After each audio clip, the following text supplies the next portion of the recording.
think we're live. Freaking amazing. Always amazes me. We can go live whenever we want to. And I wanted to go live now, late in the evening. Well, you have to consider that I have 2 kids and I'm tired, so this is late in the evening for me. It's actually almost 9 o'clock here in the evening in Stockholm, Sweden. And I felt like practicing and jamming, so that's what we're gonna do. I hope you guys are gonna tune in. Oh yeah, Instagram is on. Let's see if we... And we see a little bit of YouTube and Facebook as well. Very cool. So here we have a drum groove. Here's the guitar. Here are fingers. Let's play. Louis, what's up, my man? Good to see you again.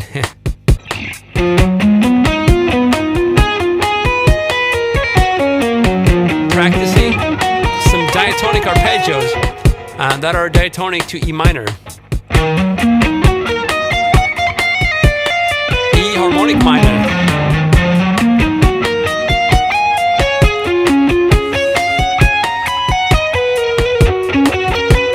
So Louis, what's up, my man? How you doing? How is practicing going?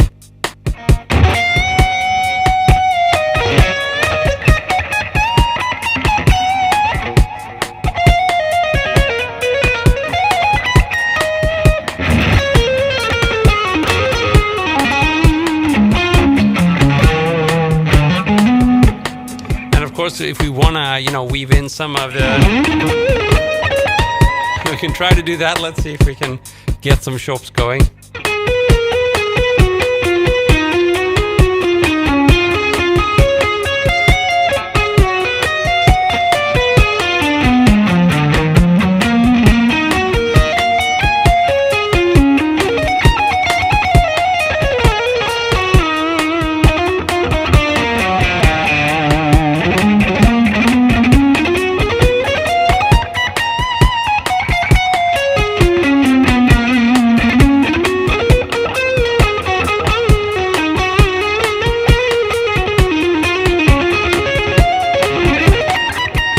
And then back to the arpeggios. FCnet. You used to teach on GMC. Well, I should know you then. But time has passed. What was your real name? FNCnet. Let me know. Are you Tony Suomini from Finland? Sorry for butchering your name. Blast from the Past, Ultima's guitar was basically my childhood. Awesome, man. So, Marcin, you attended you check out my lessons on the Ultimate Guitar website? Eruption!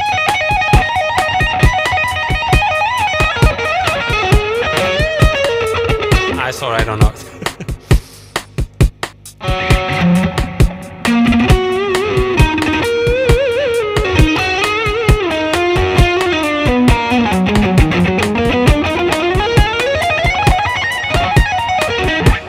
I'm so bad at sports. What was the Asia Cup about?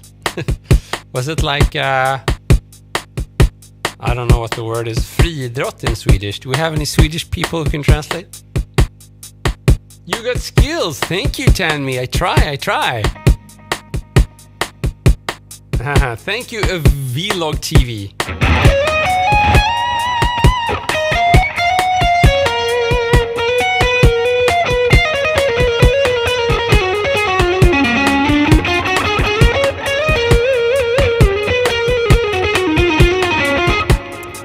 Was it about cricket? Are you sure? This is a little bit too fast for me to do the picking stuff. Should we try to find something else? Let's grab something straight. 1, 2, 3, 4, 1, 2, 3. You can hear the quick ones there if I slow it down a little bit.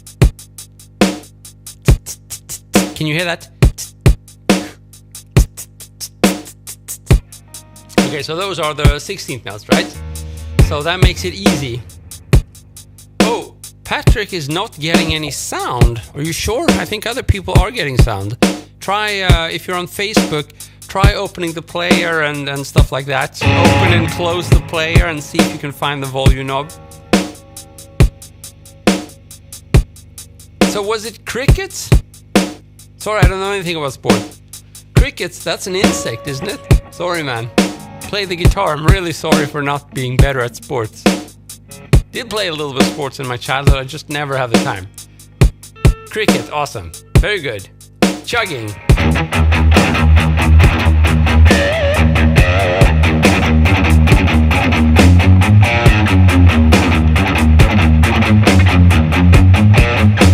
Moonlight Sonata, what's that? Do, do, do, do.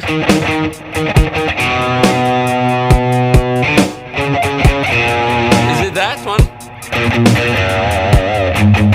By the way, thanks for the support, Sam. I just wish I knew the Beethoven thing. I'm really crappy at that stuff. We can try to do some neoclassical stuff just for you. So let's do some E minor.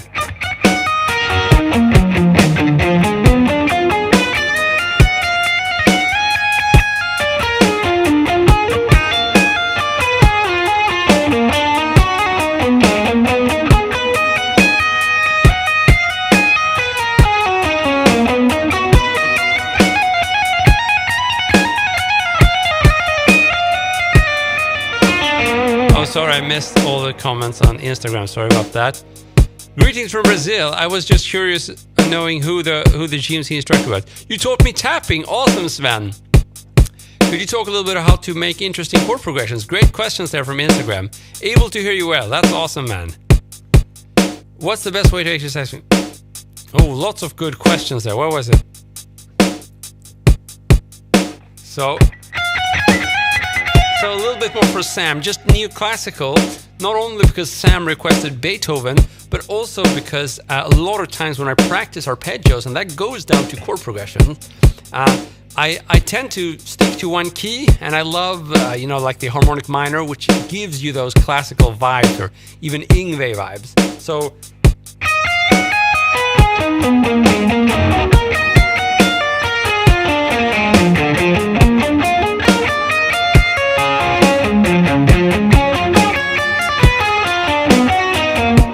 it doesn't sound like Beethoven, I know, but it has classical vibes, right?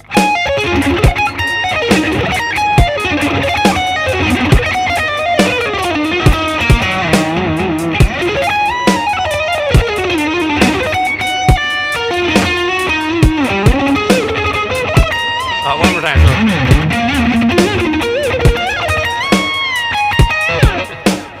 Panma is subscribing to me. Thank you so much, man. Means the world. I just realized that I'm stuck in a bad place here with the mic and the phone. If I move forward to read your comments, you can't hear me anymore. Should have thought of that. Still experimenting here with the setup.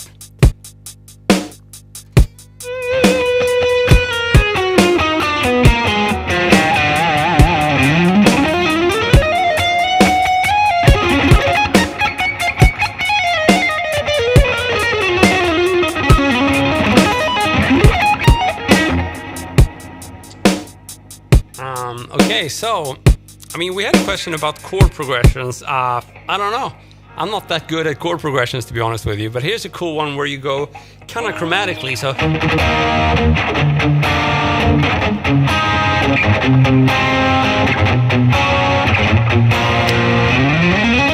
That's two.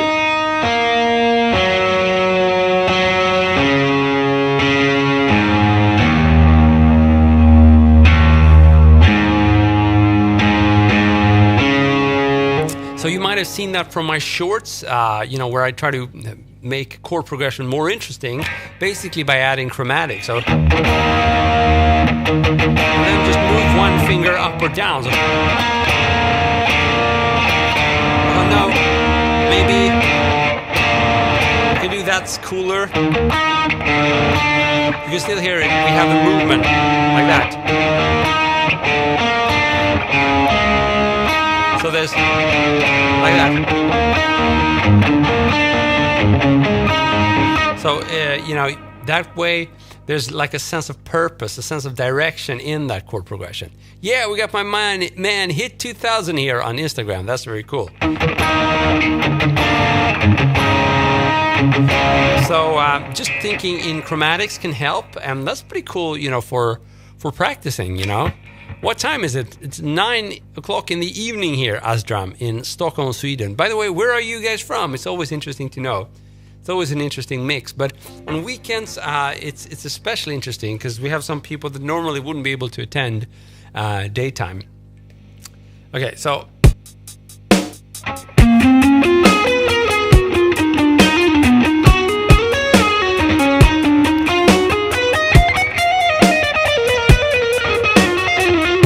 cool. Bulmer is from Stockholm, Sweden as well. That's awesome, man.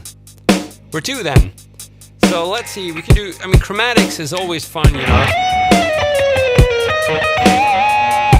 So just to practice, sometimes what I do is like tell myself that I need to begin every phrase on a chromatic run. So maybe something like this, you know, where I just go down, right? And then keep going on the next string. So and that's a pretty cool.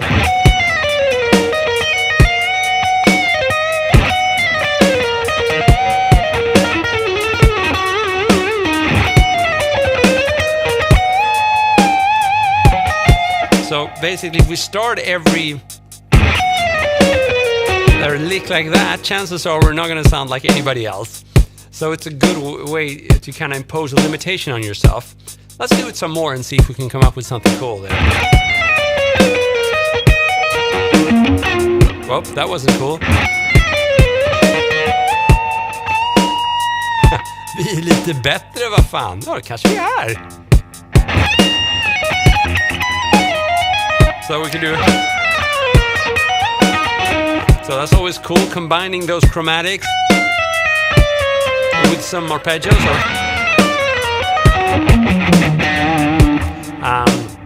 But I like them a lot with blues licks because it sounds really fusion. We got Ed from Facebook. That's awesome, man. Larry from Kentucky. Arif from California. No, Hotel California. Sorry. You might not be from California. Sorry, I don't know the tune and I would never play it because Eagles, their legal team, are famous for taking absolutely everything down. So.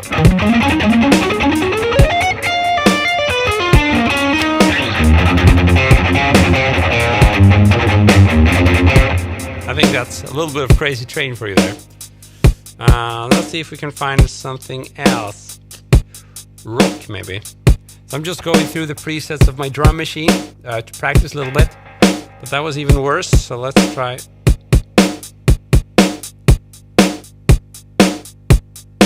Maybe something groovy.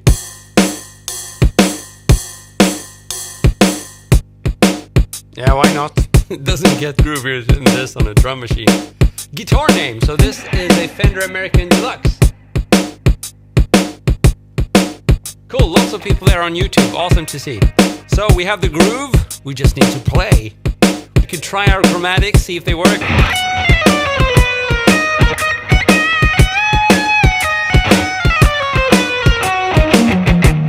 That's pretty cool. I like it. So again, we're just doing, but with legato, so just pull-offs.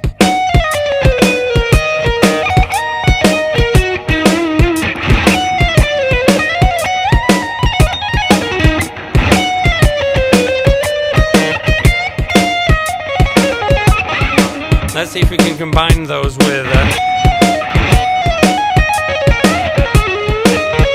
That's always fun as well. So we can try to do like maybe some chromatics and some tapping.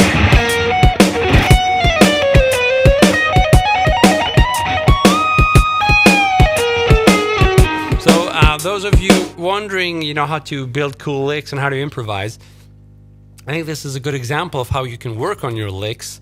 You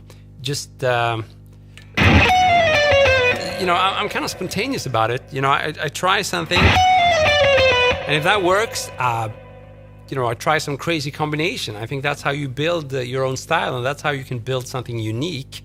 Now, I'm not saying that's unique. I'm just saying that's the way you can go about working on that. So, for example, I tried that chromatic lick with a blues lick. So.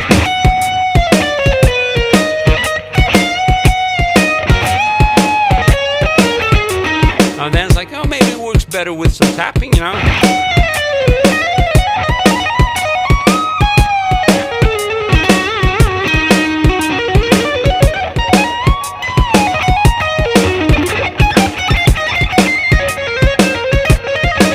Ouch.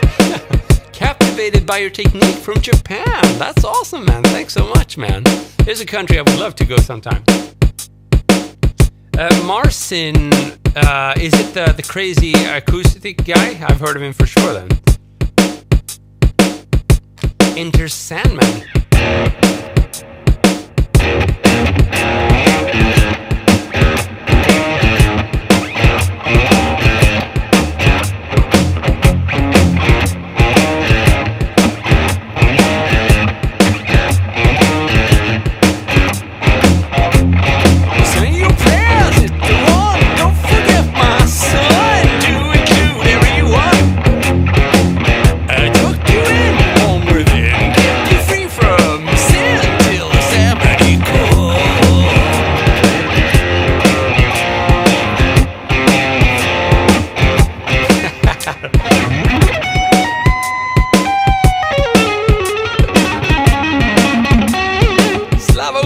What's up, buddy?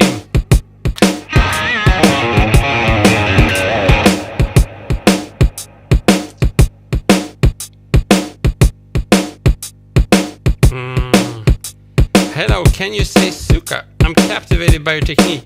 So I didn't get the question, Mr. from Japan there. I just heard your captivation.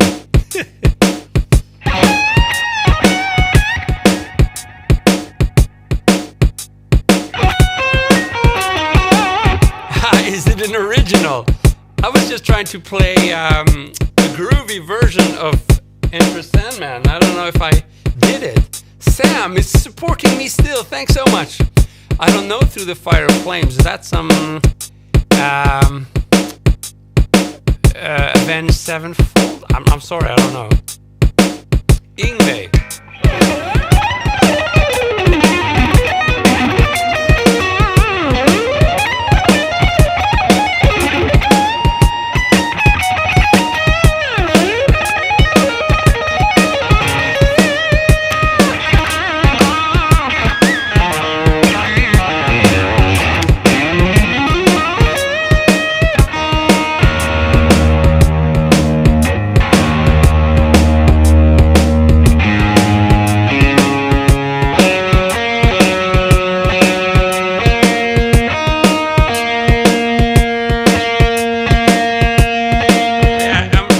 Of this groove now. Let's try something else. Yeah, me too, Mike. Let's do this. Tommy, what's up? We're doing good. How about you, man? We're practicing and we're butchering some usernames and some songs here. Always fun.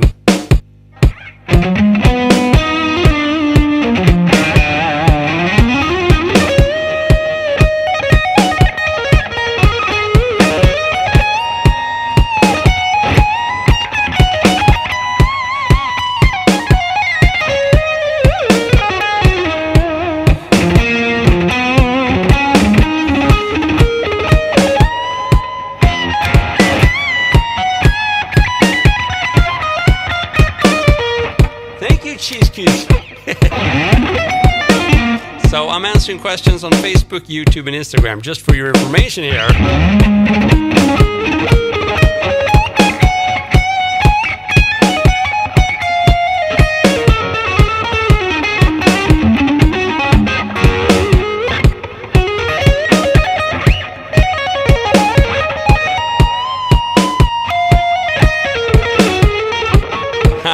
So we need to work on that. Every time I went into wide stretch legato, I failed. So it's a clear sign we need to practice on it. So let's try some.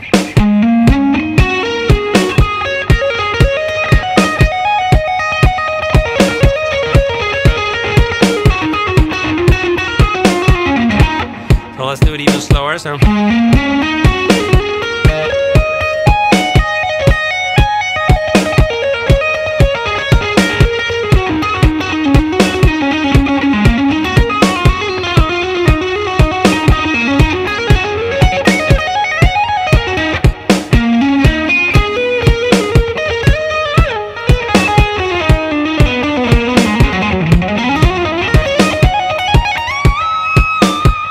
Ouch!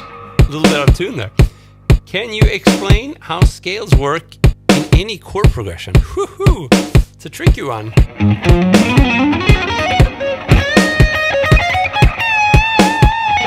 Oh, so you mean over any chord progression, perhaps?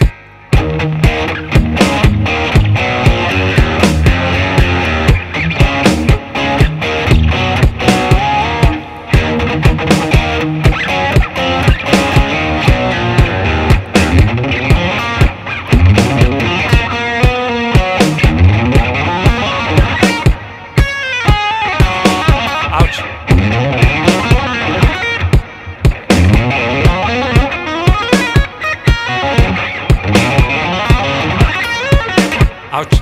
So I keep failing, so I might as well answer the question instead of trying to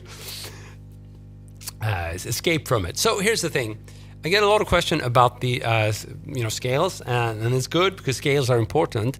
But a lot of time I have to disappoint people, and I apologize in advance if I am going to disappoint you now. But I'm trying to answer the question honestly. So how do scales work?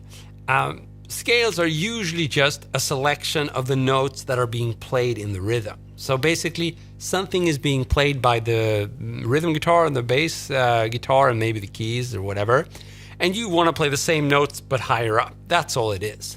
So that sounds kind of easy, right? So you learn a scale and you play the right notes, but why doesn't it sound cool? And the reason why it doesn't sound cool has very little to do with the scale. Hey, maybe, what's up? Thank you. Long time no see then. So it has very little to do with scales if it sounds bad when you play solo, for example. And I think a good 95% of the people asking me about scales, what they're really asking me about is how the heck do I make my lead playing sound cool, And that's a very, very good question. It's also like a broad topic, obviously. I do try to answer that question in many of my videos. But there isn't just one answer. It's going to depend a lot depending on, your experience and your musical preferences and also your personality, how you approach learning. So it's a difficult answer. But I can tell you that in a good 95% of the case, scales are not going to be the solution. It can be something that's helpful along the way. Doesn't have to be, How many people just play the pentatonic scale and it sounds amazing? So the point I'm trying to, reach here, you need to search for something else than scales to fix your soloing issues. Scales are helpful, but they're not the main solution. What is the main solution then is actually playing lead stuff that sounds good, and you don't need scales for that. You need practice time and devotion. So learn a solo that you love. Or learn a lick that you love. Learn a pattern, a phrase, something that inspires you to keep on playing. That's what works. And the more of those you get, the bigger your solo vocabulary is going to be. Also, the more of those you learn, the closer you're going to be to actually benefit from learning a scale. So you heard me correctly. You can learn the licks, the patterns, the phrases, the solos before you even learn a scale. If that sounds weird to you, I can just take an analogy here and say that would you learn the alphabet before you know how to say any words? No, you would never do that, right? You wouldn't teach a 2-year-old kid the alphabet before he or she can actually say some words. And it's the same thing on the guitar. There's no point in learning scales before you can say something. So learn to say something first on the guitar. So first, oops, don't say that. That sucked. Something else, just something basic, like a blues lick, Anything, or if you prefer some, that's your thing and you want to spend some years working on that, fine. That's how you learn how to say something. When you can say something, then is the time to learn how to write it down. Because if you can write it down, then you can say that something in a letter to your friend or in an email to your grandma, whatever. But you have to take it in the right order. And I've seen so many people who want to learn scales before they try to learn how to play something. So just learn a few solos, learn a few licks, and then you can worry about scales. That's, I think, the best answer I can give most people asking this question. Sorry if I disappoint you or if it doesn't make sense. Well, if it doesn't make sense, you can ask me another question. If I disappointed you, then we can just cry together. Yeah. Sorry. Can you play by ear? Cool question there by Sam Polly. Can you play by ear or do you memorize sheets? If sheets, how long does it normally take you? What is the most intricate song you can play? Cool questions there. So first of all, I never ever learn from sheets or partiture. I can't even pronounce it. Tabs. I don't even learn from tabs. I never do that. A long time ago, I used to do a little bit of that. But most of the stuff now is either by ears or I don't learn it at all, and I play my own stuff, you know. For more than 10 years, my focus has been completely on myself, which sounds really egotistical. But the reason I did it was because that's what inspired me, you know.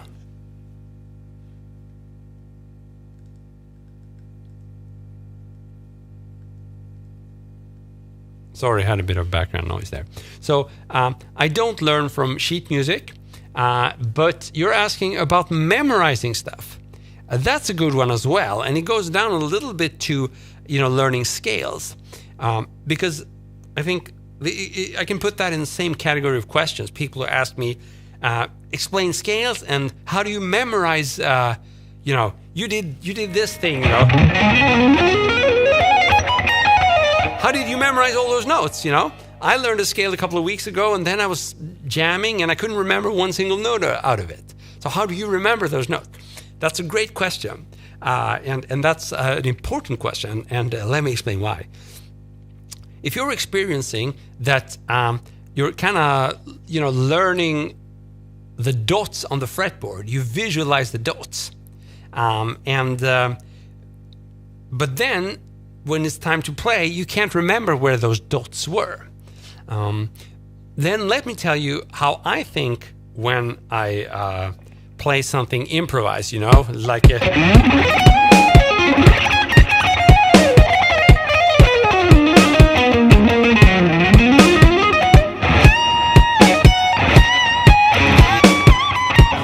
well, first of all, I barely looked at the fretboard. Second of all, I don't think of dots at all. And let me explain why. You see, those dots that represent the scales or the notes you're trying to remember, those dots are a graphical visualization of something, right? Something being played. And you don't really learn to, or they don't give you the right information to play it. They just show you a representation of what you're supposed to play. The real work goes into repeating something, right? Either if you're learning a song through sheet music, or if you're learning to play a lick, if you're learning to play some fast run, maybe in a scale. The work and the time you put in is going to be in actually learning to play the notes. And here's the disappointing part of my answer. That takes such a long time. You need to do it so much that remembering where those dots are is going to be the least of your problems. In fact, you're going to have to play the thing so much, you're going to pretty much be able to wake up in your sleep and know where to put your fingers. That should never really be the problem when you're learning something. If it is, it just means you're in the beginning phase of learning that. Anything you want to learn well to play on the electric guitar is something you're going to have to play it so much that remembering where to put your finger is going to be a zero problem. I'm sorry, it's a little bit of a disappointing answer, right? But basically just goes to show, learn to play something. It can be through sheet music, it can be by ear, it can be your friend showing you, and then repeat that until you know it super well. By the time you know it super well, you're never going to have any problems remembering where to put the fingers. Instead, it's going to be focusing on, you know, nailing that tricky vibrato at the end or something like that. It's going to be a detail that is much further down the road than remembering where to put your fingers. Sorry about boring reply there. Dumb from Nirvana. I think I'm dumb, but I don't remember it. Sorry, it's a cool track. Okay, a lot of talking there. We need to do some playing. And Sam, thanks so much for the support, man. Means the world.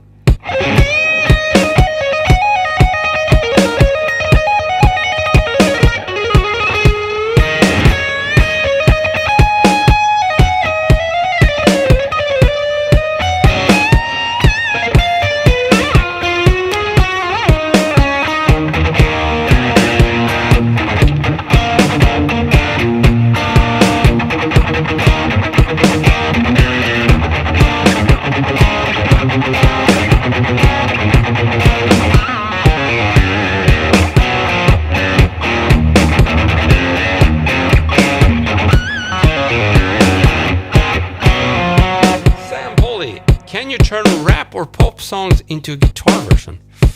Well, rap would be a hard one. It would be that then. But I don't remember that.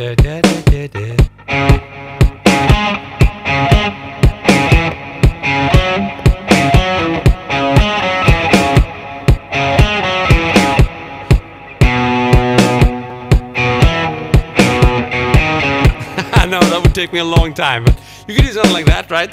And it's not even correct. You see, I'm really bad at transcribing stuff, and that's the bad thing with only working on your own style, and the egotistical approach I just spoke about is that you get very bad at playing other people's material. So anything that I play that is from someone else, that's something I learned like 25 years ago. I don't learn new songs. Maybe I should, but I'm just not intrigued by it. The only thing that intrigues me is just working on my own stuff, and it's not even necessarily songwriting. It's just working on my own technique, licks, and riffs, and sound, and if I find a cool new sound that I like, then I'm gonna play slightly different. That's gonna give me some ideas, and then I try that with a new sound, and it takes me to a new place, and just keep on going like that. And that's the stuff I share with you guys here in my shorts. It's just me exploring and getting inspired. So it always starts with inspiration, usually via a cool tone, but it doesn't have to be that. Maybe it's some idea that I have. I should try do more of, I don't know, maybe the like that vibrato. Maybe I can work on that and really phrase with that.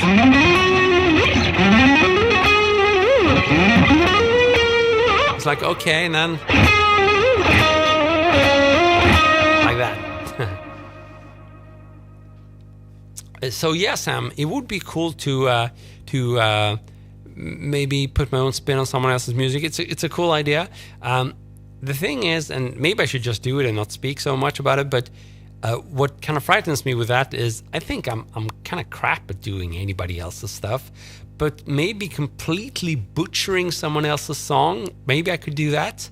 But the chances are, or there's a major risk it's going to really blow compared to the original. But like I said, maybe I shouldn't be so worried about that and just do it, Maybe that's a good idea, yeah. I am sorting stuff out in my life, and I hope to get more into actually producing songs, stuff like that. So thanks a lot for the encouragement. I'm not really there yet. We'll see when I can get there. But I'm just happy that right now I'm able to devote a lot of time into playing guitar and recording stuff for you. So that's a good start. It hasn't always been like that. So hopefully we can get to the next stage. Okay.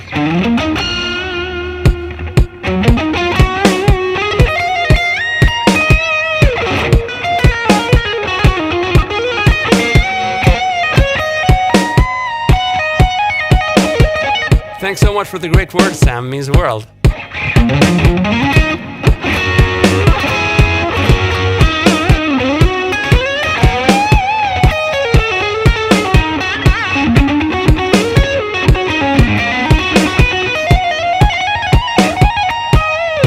Dennis, so you're taking a lot from Tool. That's cool, because Tool is actually one of my new favorite bands. I mean, they were obviously around when I grew up and could have listened to them then, but I think I wasn't really mature enough for their music. I think Tool, to me, is a little bit deeper than your average Metallica, Guns N' Roses, Nirvana, mix that I used to listen to when I grew up and was a teenager. So now I'm old, really old, and I've started to appreciate some cool aspects of the, Tool's music. So yeah, Pneuma. I can't even pronounce that, but that's a cool album. Yeah. The first one I got from Tool was Anima. Really cool album. But I got it. I didn't really understand it. I listened to a few times. Like, that's weird. Then, I started 15 years later to appreciate it. That's just the way it goes. Yeah, the pot. That's also cool.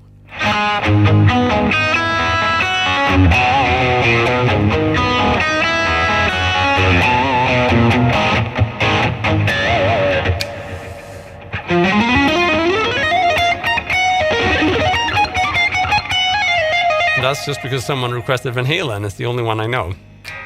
But since I didn't appreciate Tool when I started out, it means I've never played a Tool song. Because as I said, I haven't learned new songs for the last 15 years. So the only songs I know were from back in the days, and I didn't listen to Tool.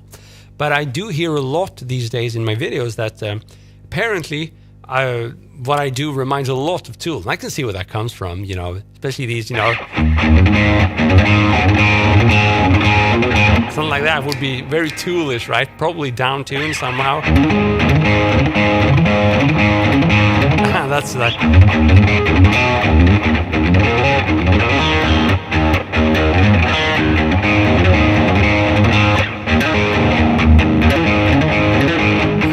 That's very Toolish for sure. Save this vid, please. Yes, you will. You will get this video question from Instagram there. I always repost my videos on Instagram. Might take a few hours, but it's going to be up.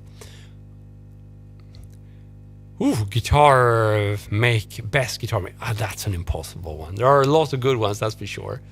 I usually recommend people who, want to get into playing and, start with a S-style guitar, like a Strat copy, right? That's a good place to start, I think. But as always, try the guitar first. It's easy to swap the pickups. It's just, I think it's a cool guitar to start with. But if you know that you're into super doom metal or something, then maybe get something with the humbuckers directly. Play Thunderstruck.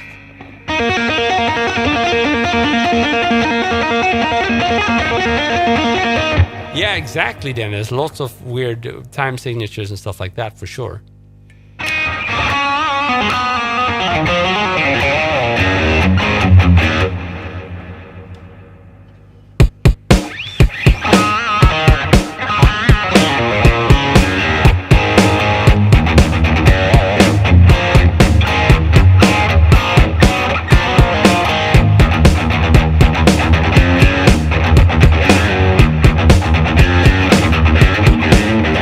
Maybe we can try it.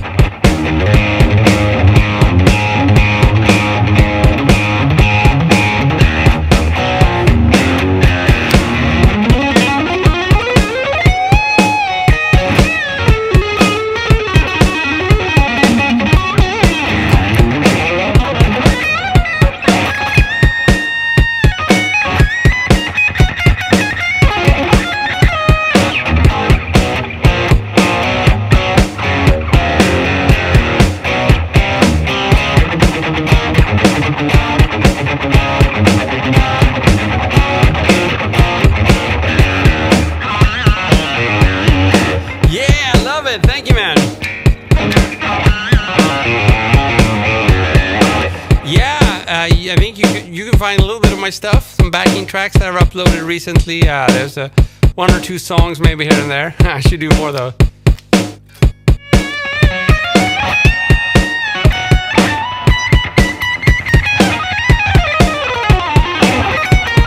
So I'm not using a Soldano style. That's a cool question. This is actually my Mesa Boogie Mark V you're hearing.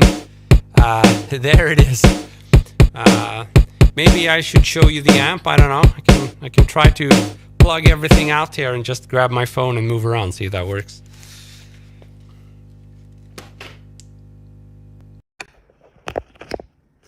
Okay, let's see here. So audio might be a little crappier, but there's the amp. Let's see if I can, sorry about that. Here I am. I'm just gonna see if I can do this. Let's do it. So here's the amp, and I love this amp. Well, I'm deeply in love with it after 15 years of using it. It's just very, very versatile and cool amp. I've played this channel, the overdrive channel, the most. But I usually play it on the Mark 1 mode. The Mark 1 sounds really fat and Carlos Santana style. But now I use it on the crunch mode, which is, I guess, their take on a Marshall. I don't know, it's very different. I mean, if I just... oh, you can't... It's hard for me to hold the phone.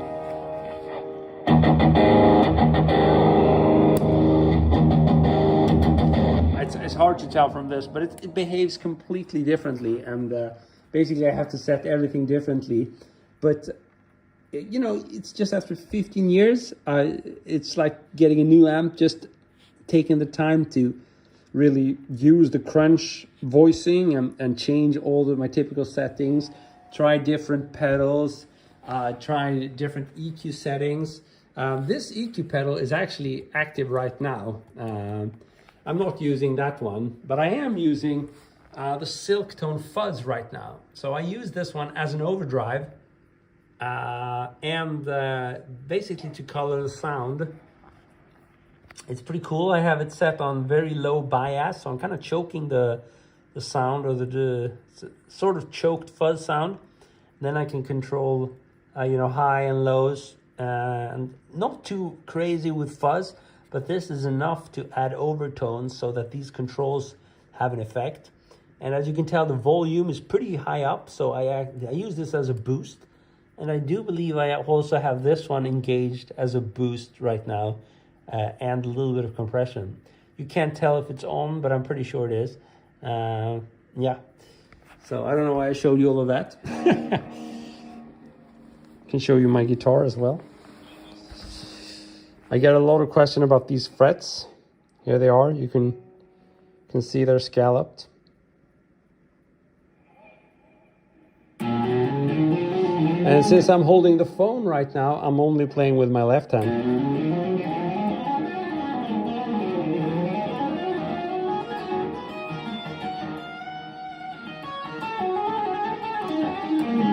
Oops.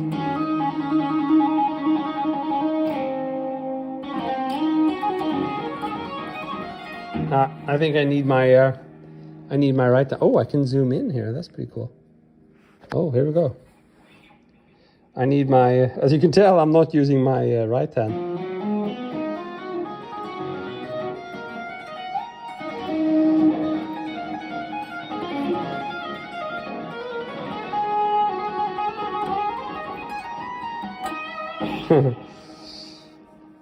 Dennis, would be awesome to meet up and jam. Where are you located in the world? Where are you located? The Terminators. Are you sure you're not actually Smoke on Water and asking me to play the Terminator theme? No, can't be sure. Maybe it's Upside Down World today.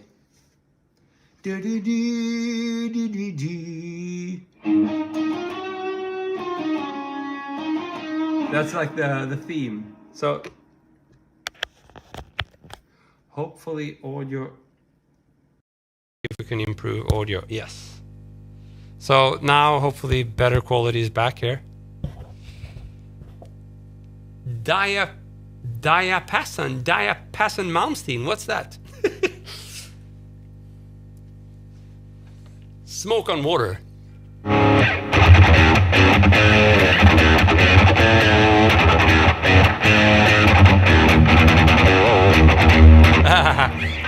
Let's try some more.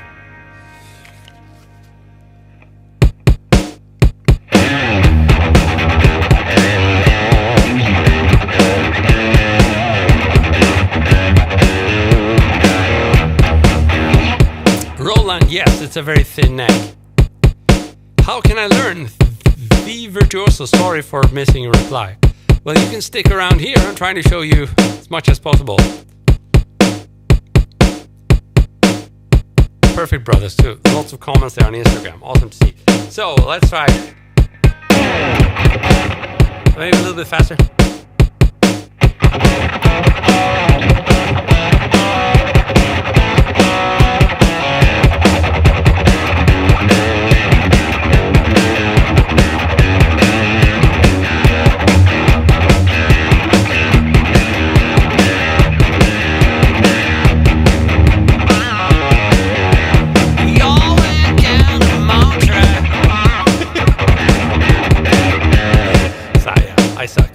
trying to say.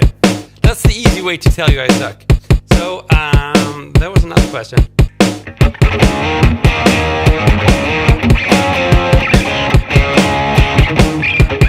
I don't remember.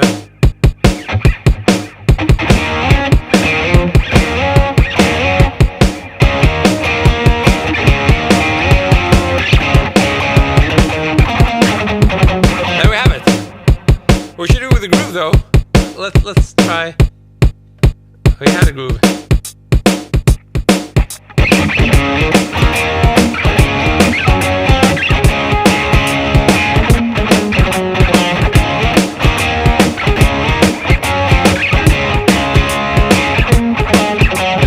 Now I can't see. Now I can see why I should even try. Sorry. Sorry for butchering a very cool song. Couldn't help myself. Okay, but there you got to see my amp and pedals at least. That was good, I guess, if someone was curious. I am thinking about moving my the fuzz pedal I showed you up on my table here so I can tweak it a bit better. So I might do that the coming days. Just all those freaking cables that need to be reconnected. I think I did play Smoke to Fade to Black there. That's Fade to Black. Do you think the intro? Yeah.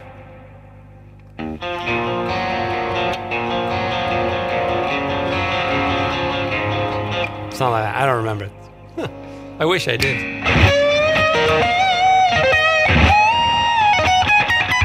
Hello from Brazil. I feel a little bit bad about missing Instagram comments. I should tell you that Instagram is a bit underdeveloped as far as the live streaming goes, so I can't get you in the same place here. I have to have a separate monitor for Instagram. Still worth it though, because we have so many cool people on Instagram, but yeah. Sarah appreciates all my videos. Thank you, Sarah Run from Instagram. Thanks, means the world.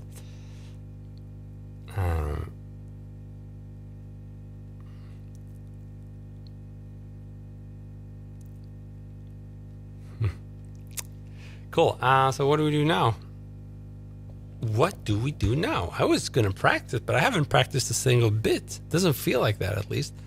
Let's go back to...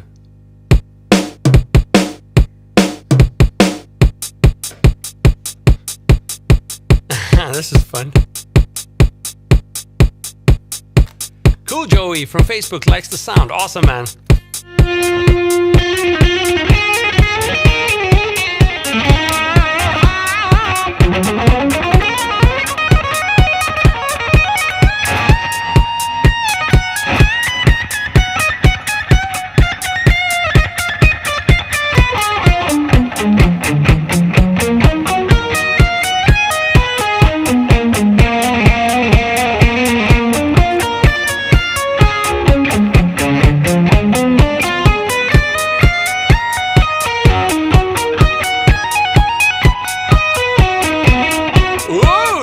Wants to make love with me.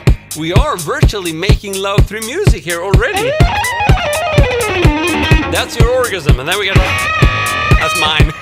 Just sorry, kids, I should have warned you. This is what happens in adult life. People start behaving really weird.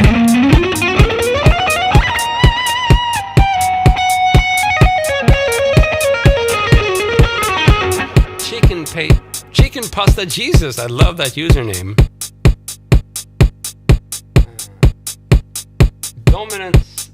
Dominant 7 arpeggios. Love them. So if we're in E minor, then we can play B7 dominant arpeggios and it sounds really harmonic minorish.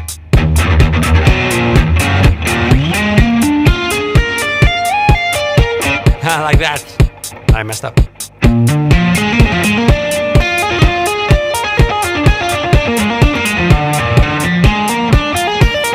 That's your B7 dominant arpeggio. Of course, where you can play that, you can usually also play some kind of diminished 7. So if I play like go up a half step and play the C diminished.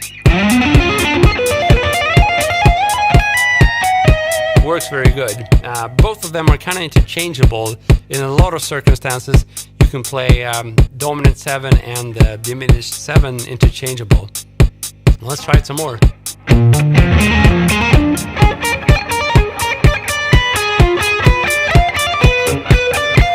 Back to B7. Back to diminished. Back to E minor.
I think I shredded away.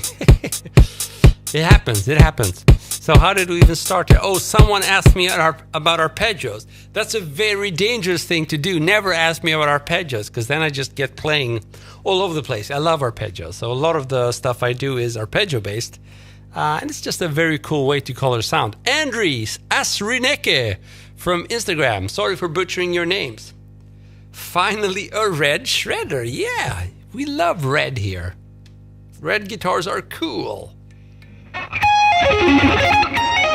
Thank you, AM, for digging that. So maybe you guys want to know what the heck I was doing there. So a lot of these arpeggios are just triad arpeggios. So I play like a simple major arpeggio. So like C major triad would be this.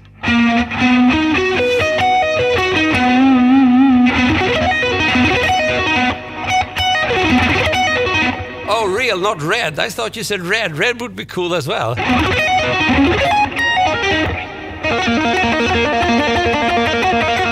Exactly, Roger. So 1s, 3, 5s. These are triad arpeggios. So let's try it in C major. This is basically your C major chord, right? You've seen that before. But we can play it up here. And those are just 3 notes that we repeat, and they repeat on more places than the ones you fret here. So I would do something like this, right? From the A string, I would do 15, 14 on the next string, 12 on the G string, and then 13, and then 12, and then 15. So that's your arpeggio. So you have 15, 14, 12, 13, 12, 15, and then we go back again. So when you saw me do the faster stuff, yes, Astroneke, I am a guitar teacher. Thanks for asking, by the way. So when you see me play the faster stuff, it's just triad arpeggios, major and minor. I showed you the major version here. But even just with the major version, you can really you can really make some...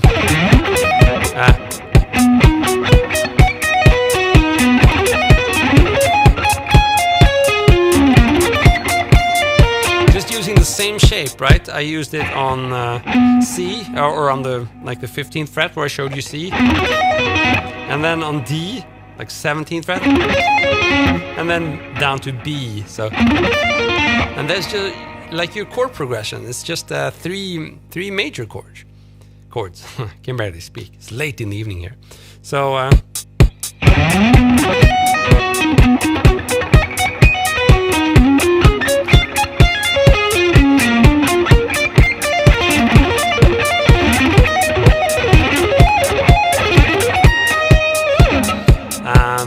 I'm from Stockholm, Sweden. Where are you guys from? It's always interesting to know. Chicago Trimmer. So you're from Chicago then, I'm guessing. Cemetery Gates. I don't remember that. Something like that, right? I just remember the, what's that one?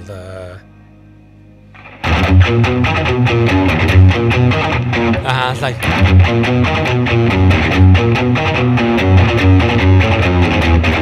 I can barely play that. I've snorted live.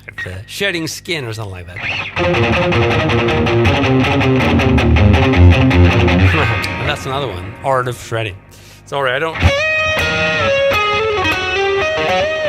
Astroneki, you're from Iran and you live in Belgium. That's a good choice. I hope you can get rid of your freaking dictators in Iran and get back your country.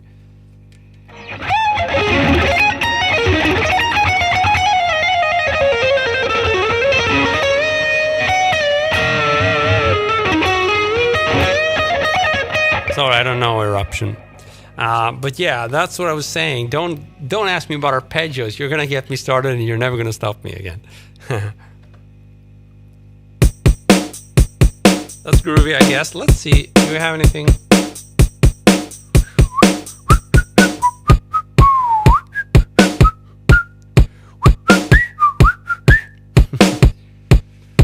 Faceless. What's that?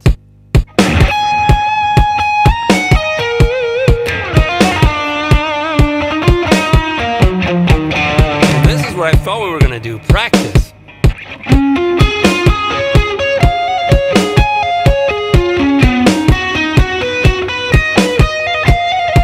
So I'm practicing hybrid picking now. If you look at my right hand,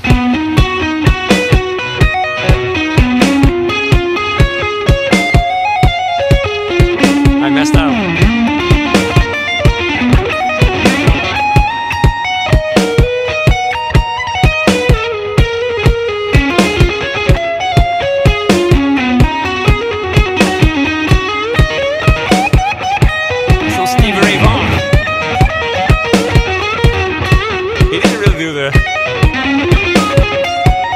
Would have been cool though.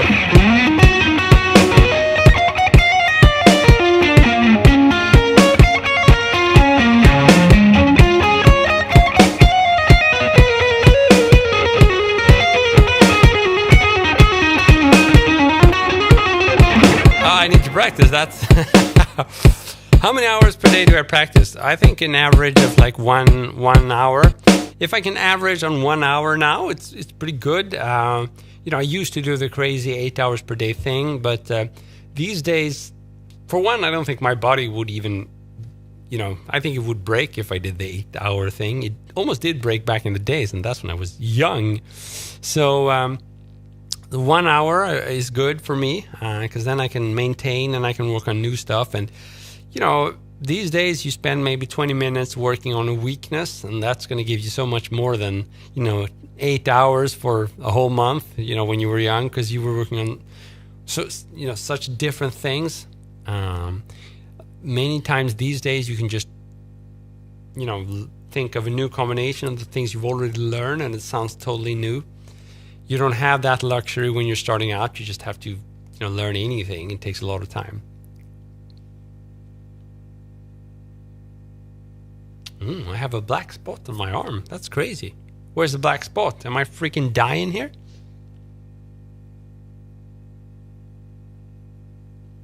Where's the black spot? Can't see it. This is my right, and the left one? Oh, you mean this one? I think I'm gonna survive. This is just my leg, my wife's leg warm. I stole it from her. I'm never gonna give it back. It's so comfy. The video is mirrored, so I don't know what is my right arm. This is my real right arm, but I think maybe you're referring to this one. Memphis. So I will keep on jamming. And it's always cool to do like the bluesy stuff.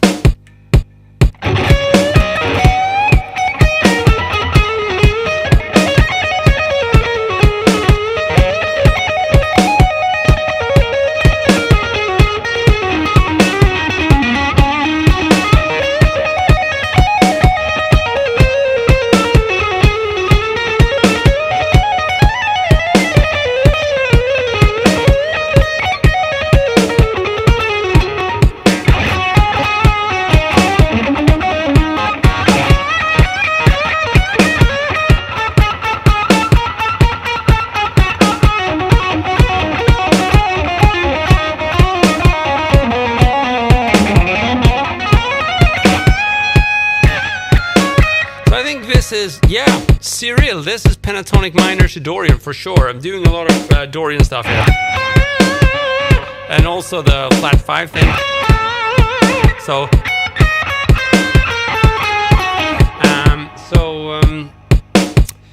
Memphis, I was actually doing some SRV there. This was pretty inspired by SRV. So what I thought was let's do some bluesy SRV-ish licks and weave in some hybrid picking there and see if we can, you know, make some fusion out of it. So we can do some more of that. That would be basic Stevie Ray Vaughan, right? We bend the 15th fret and then 12, 12.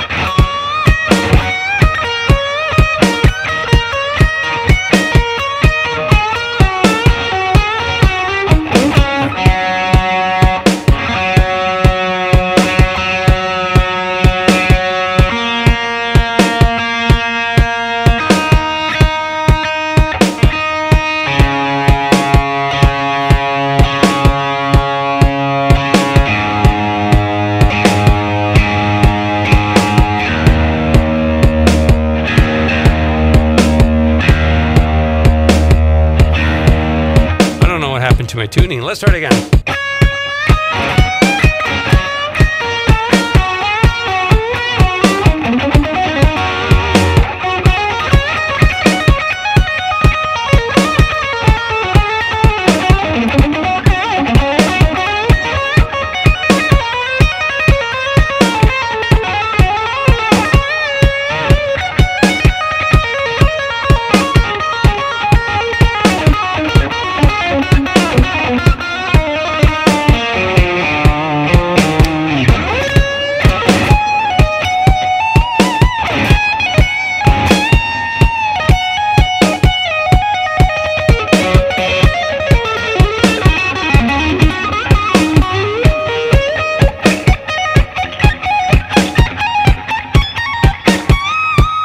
So that's just inspired, starting out with some SRV and this trying to weave it in a lot of cool stuff. Ooh, somebody loves me, Miss MH Coffee. The love is mutual, my man or woman. It's not easy to know just by watching a username. You're looking so cool, young guy. Well, thank you, baby. Baby Dolly, I bet you're looking cool as well. Writing. What's YMO writing? Sorry, I can't play it because I can't even pronounce it. So playing it would probably be difficult. Let's do some more of the blues-inspired fusion. You can see I'm gradually weaving in more and more hybrid picking. You know, maybe I'll start with a lot of aggressive picking, and then maybe. And then gradually I'll add more and more stretching, and all of a sudden it sounds very little like SRV, and it sounds very much more like, I don't know, Greg Howe or something.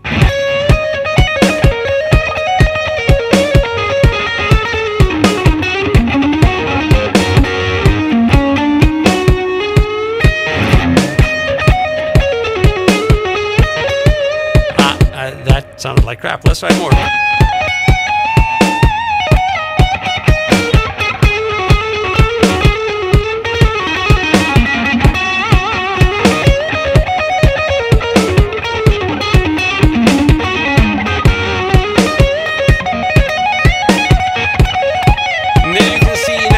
Spoke about.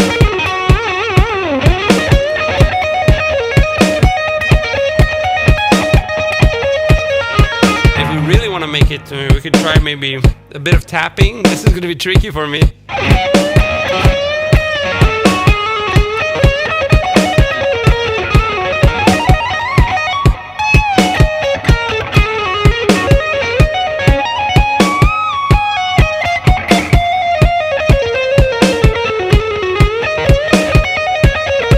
Exactly, Hossein. This is SR like Slash inspired as well.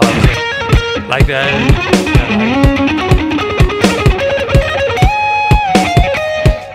But as you could hear, the tapping was really not up to par. That's something we should work on.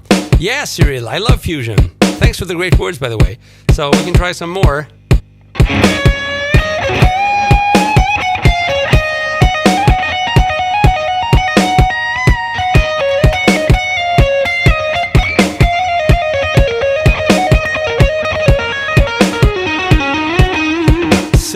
tune. I think we've been going for over an hour now, 1 hour and 5 minutes.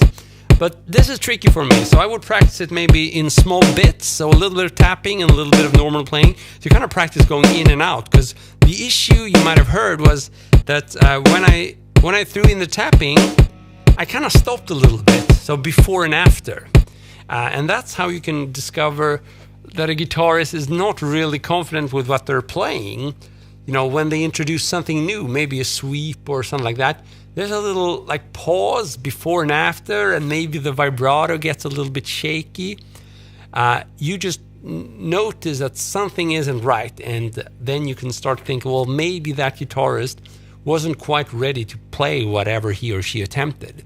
And that's exactly what happened here. My tapping is a little bit shaky compared to the other stuff I was doing. So you could hear there was a bit of insecurity. Maybe you didn't react on it, but if it sounded not quite as good, then that was probably the reason. So let's try some more. I'm gonna go in and out of tapping now and see if I can avoid messing too much up. Let's see if that works. Okay.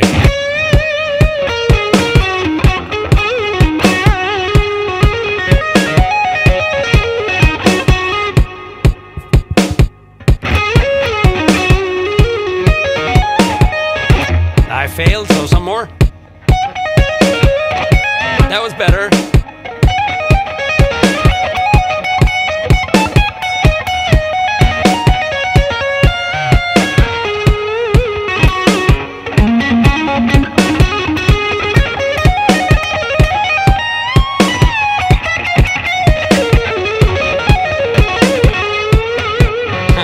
So yeah, I have less control over this, so it's something that needs to be worked on, and it's not a good idea to work on something you're not very comfortable with at this tempo. So one thing you would do, if you were smart, which apparently I'm not, I'm going to turn this down a little bit tempo-wise.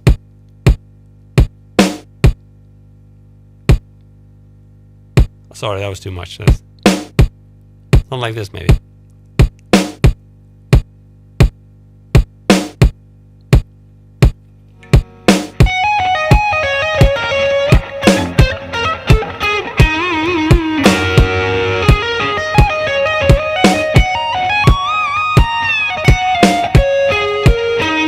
Better. Now you can't hear those hesitations because they're not there. I have more time to think. So it just goes to show that practice slowly. That's a good idea. Yeah, the video is mirrored. Should I try to fix that? I get a lot of questions about that. Flip. Also, let's try this. Maybe this is better. This feels weird for me, but we can try it. So let's try it.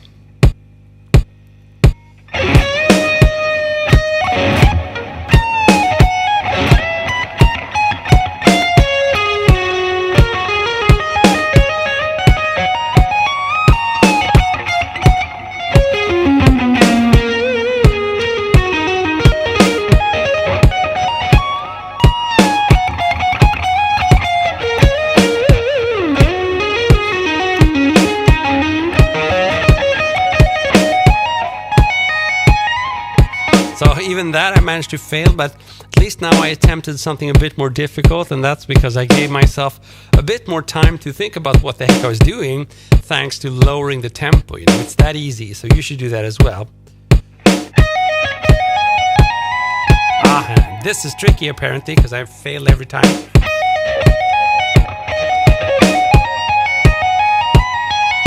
Okay, one time, let's do another.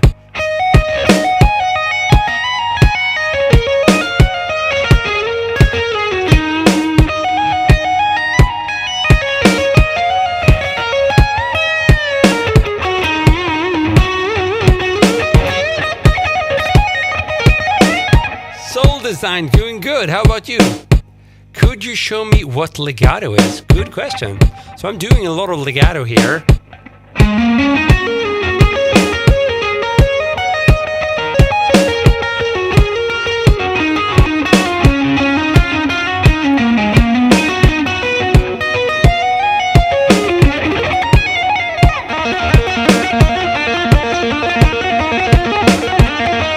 I don't know. But so legato where you don't use a lot of picking and you get the smooth flow of notes, as opposed to something that's more...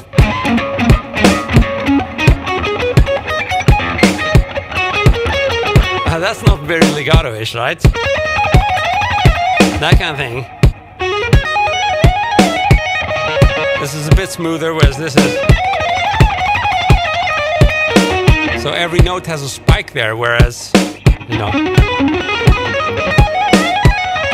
not quite the case with that kind of run, right?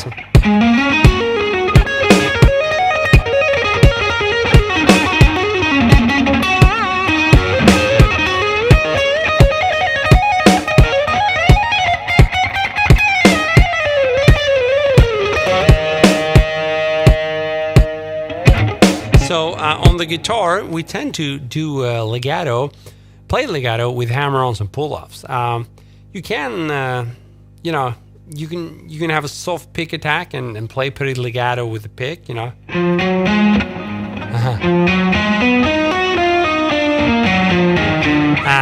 And you can also not pick at all and still make it sound legato just by palm mute, or you can make it not sound legato, in other words, staccato, just by palm muting. So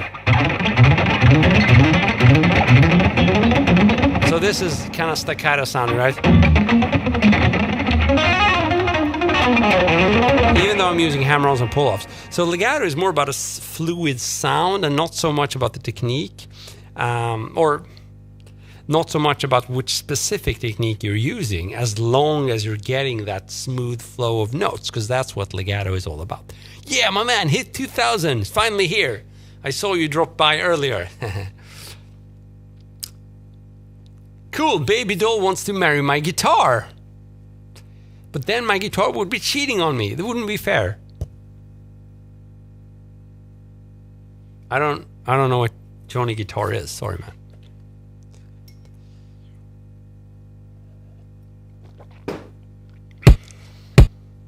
Let's speed it up a little bit. Ooh yeah, ooh yeah, ooh yeah, ooh yeah, ooh yeah, ooh yeah.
Cool question there by Hit 2000. We do have quite a bit of delay and reverb currently, or I do, and you hear it.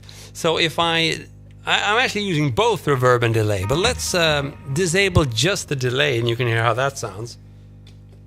Now it should be much drier. No tail. Or just a little bit from the reverb. If I turn on the delay again, that's quite a tail. So quite a bit there. Maybe bordering too much, but I felt like it.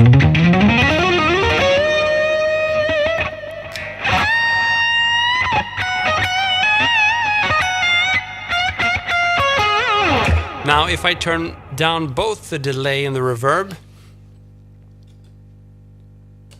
sorry, turn it off. Nothing. And if I jam,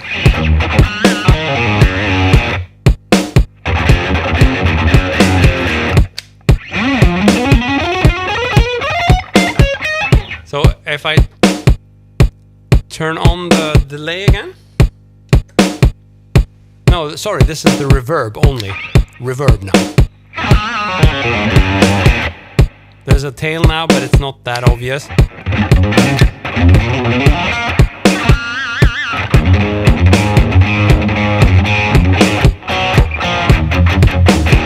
Okay, now let's turn off the reverb and only use a delay.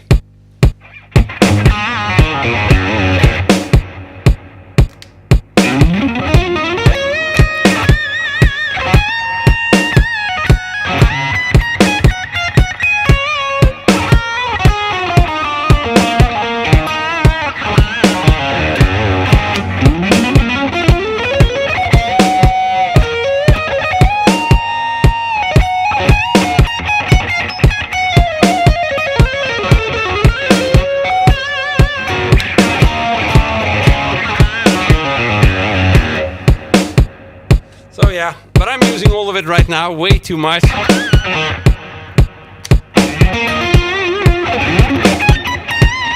I like it.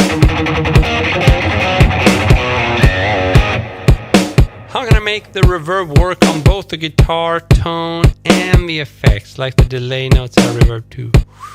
Yeah, it's just the order of the pedals. If you're using analog pedals, you have very little control if you're using two separate reverb and delay pedals. So you can just, you know, change the order of them. Right now I have the delay first, I think. Yeah, the delay first, and then there's reverb on all of the delay trails. But if you have a digital amp, like the Kemper, which I also have, there you have like almost granular control of how much, you know, you leak from the delay to the reverb.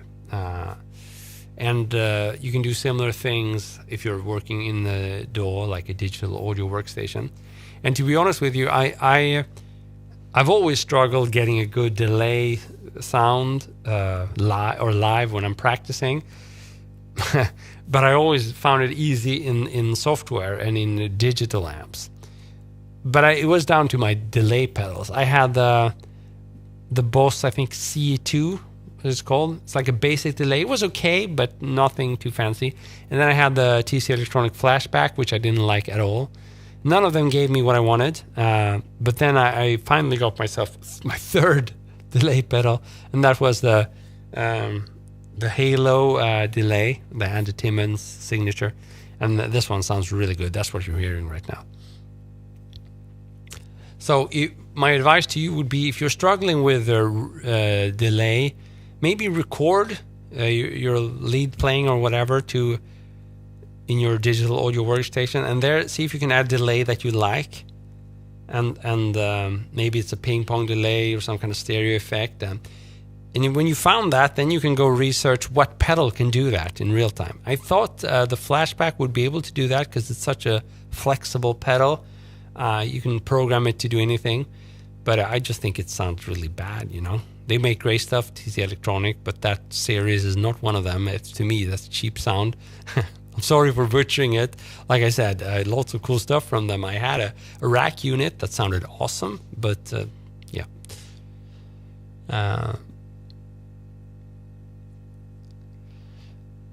Thoughts on playing in a minor key and playing notes from the 6th degree minor scale and then 2nd degree minor scale to resolve. 6th degree minor. Yeah, I love the 6th and the 2nd. Probably my favorite minor notes, you know. A lot of times when I'll do a melody,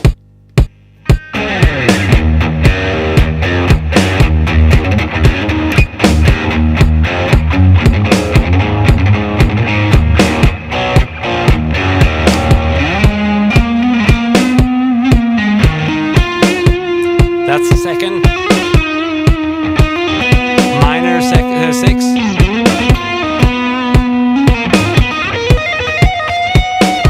Sometimes I'll do that Hira Joshi scale or whatever the name is. So basically just emphasizing those two notes, you know.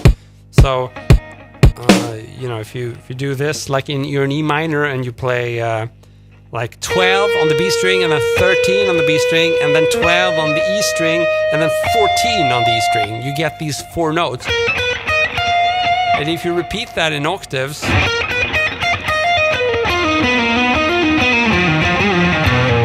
then you emphasize those two notes. So you play the second and the minor sixth with the root and the fifth. So you have two of the strongest notes, the root and the fifth, and you have two of the most dissonant notes in the minor scale. They're not that dissonant, but a little bit. So when I combine that, I think it sounds awesome. So we can do a little bit of that.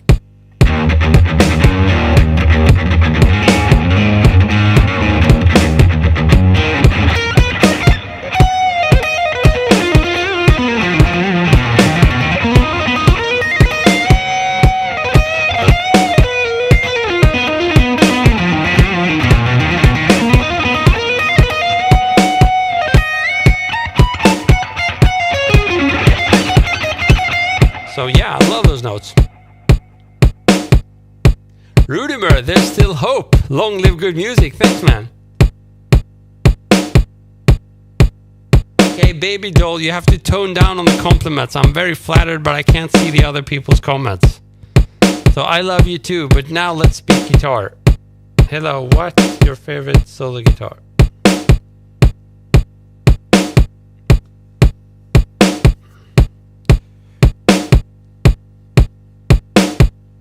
Cool. I don't know Pod Farm. I think it's okay. I think it's better maybe than I had the Pod 2.0. Yeah, I'm sure you can do a lot of stuff in it via when you're programming stuff. One of the issues with the Pod 2.0 was you had so little control over, for example, the delay. Yeah. Okay, let's see if we can practice some more here.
So I think I'm gonna have to call it a day or call it a night. We've been going for 1 hour 24 minutes. That seems to be bordering the limit of what my rock and roll-ish brain can do right now. But it was a lot of fun hanging with you guys, and so many cool questions, feedback and comments, and support from you guys, which I appreciate a lot. Thinking about you, Sam, you know it. It was very fun session. I hope we'll have more of those. And until next time, you know that you can and should go to my channel and go through all my shorts. There are like thousands of them. And if you do, not only are you going to have really fun, but you're also going to learn a lot of the stuff that I've been doing here, because that's pretty much what I'm doing in my shorts. I'm just breaking down all these licks into very digestible chunks that you can actually learn. So what are you waiting for, man? Let's do it. Okay, so I want to thank you so much, and have a good evening, a good day, or wherever you are in the world. And don't forget, you are the best. And I've been Chris Vidal. See you, man.